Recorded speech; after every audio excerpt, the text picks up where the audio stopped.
have become part of the a fabulous grant from the Enlace Foundation.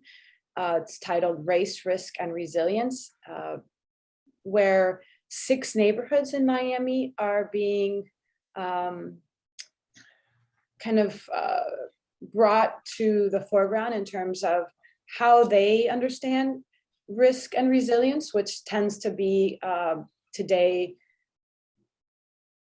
focused more on it and climate gentrification.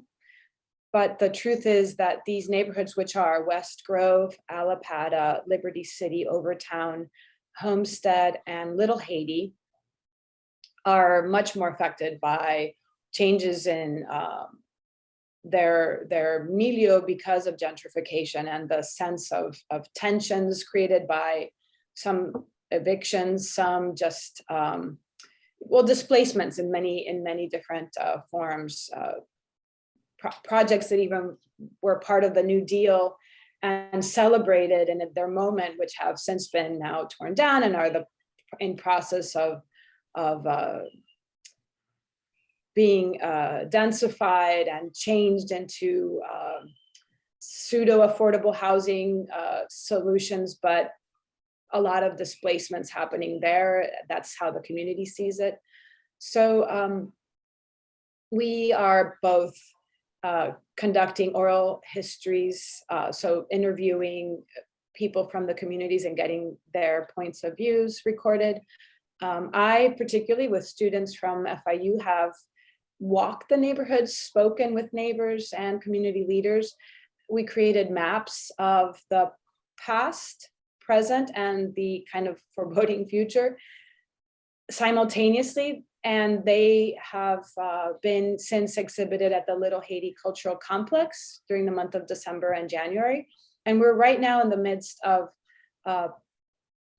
bringing that to the Martin Luther King Economic Development Center, which is in Liberty City. And that will be opening soon. We'll have more announcements on that. Really just the president of this organization who went to Little Haiti, saw the exhibition and asked if he could also have it hosted there. So it'll be not only the exhibition, but the excuse for several conversations about Black neighborhoods in Miami, about displacement, about recognition, acknowledgement of their very important role in the history of Miami. Some of these, like West Grove and Overtown, are townships that exist before the incorporation of Miami, and yet are very little understood in terms of, you know, the weight that they have and their historical significance. So these students not only, you know, did that work, which became an exhibition, but they are now moving forward with very specific projects, working together with folks in the community in these 6 neighborhoods that we hope will serve as tools for their organizations. Some of them are advocacy groups, some of them are CRAs or local development associations, that these projects will serve them beneficially as tools to then, when having meetings with folks from the city or developers about their ideas for certain properties, the community themselves will have tools with which to talk to them and say, well, we've studied arrangements that are still, you know, profitable, but also serve the community locally, reduce displacement, or, you know, eliminate it altogether is ultimately the goal.